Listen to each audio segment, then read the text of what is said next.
Hey, what's going on, everybody? It's a political expert here coming back to you guys with another video. We talk about the Detroit Lions again. It's I believe it's like April 7th. Getting closer, getting really close to the draft. I'm all excited. Hit me up on Twitter, the real Cast 12. It's capital REALCAS 12. To let me know what you guys feel about the draft. What picks are you excited for? Pretty much the whole day I'm just going to be sitting here watching the draft the whole entire time. I might be doing a live video of me doing the draft itself. But I want to talk about four picks, the first four picks. Because let's be honest, the 5th, the 6th, the 7th, sometimes those picks are just people to either make practice squad or they don't make the roster at all. So I want to talk about the first four picks. But there is people out there who make the roster. I'm not saying they're all bad, but as the stats go, that after the fourth round, it's kind of like throw a dart on a dartboard. You might get lucky. Let's go with the first pick. I still like Hassan Reddick. Everyone keeps saying Taco Charlton or Jabril Peppers or Charles Harris. And to be honest with you, pass rushers are nice, but we need a linebacker. The defensive line is fine now. Depth is good, but Hassan Reddick is a really good playmaking linebacker that we need. Levy's gone. And Whitehead can't do it all. So we need a linebacker, and I think we're going to get Hassan Reddick. Number 2 pick, I went above and beyond, and I went past, and I kind of thought about things realistically. I thought about Joe Mixon, and, we still could take him, but I think he's going to go early in the second round, and we won't be able to touch him. I was looking at Zach Cunningham here, and then Taco Charlton with the first pick, but I'd rather have Hassan Reddick than Zach Cunningham.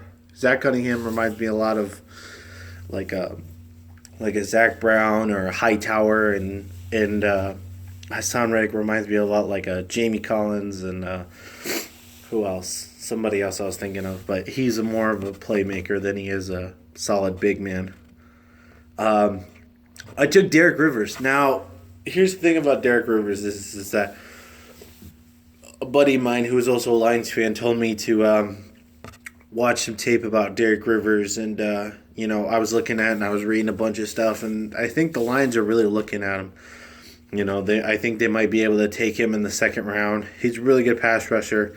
He's more of a number 2, which is perfect because we don't need another number 1. To ask for more money, we need a guy to help him out. And Derek Rivers would be a good pick. There's a couple other guys too that you could add there. But I'm just mixing it up every time I do a video. Now, my next 2 are offensive weapons. I took Wayne Gallman from Clemson, if y'all don't remember him. He's a good player. He reminds me a lot of Ryan Matthews. Hopefully he's not let's hope the beginning stages of Ryan Matthews healthy and playmaker type. But, he's a really good player, and he could be a sleeper, for the number 3 round. And he's running back. And it's something that we need.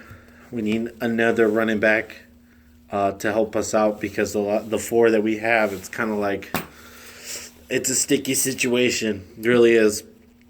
The next one, the 4th round, but I think we should take him in the 3rd round or the 2nd round if he's there. Darius Stewart. He's the wide receiver coming out of Alabama. I think he's going to be the hidden gem this year in the draft with wide receivers. Darius Stewart is really good. He's one of those hidden kind of guys. He had 8 touchdowns last year. I think he had like 900 yards. But he's one of the ones that are really quiet because he didn't do that. I don't think he did the combine, but he had a pro day, and the pro day was pretty good. But we should probably watch out for Darius Stewart. I really want to do a whole video about him because I think that he could be our new wide receiver in the D. Just because Golden Tate's getting a little older. Marvin Jones had some hidden flashes, but then he kind of was a bust. TJ Jones is it's just the guy that they pulled out of practice squad. And Ebron it's just his disappointment. So, all right, guys. Well, this was just a short little video. I'm sitting here kind of bored, and I was just kind of flaunting around with my paperwork. So, I just thought I'd do a quick little video. Like I said, guys, just get at me at Twitter. That's the best way to get a hold of me is the Twitter. Or just comment on here and let me know what you think. This political expert signing out to you guys. One Pride family. Peace.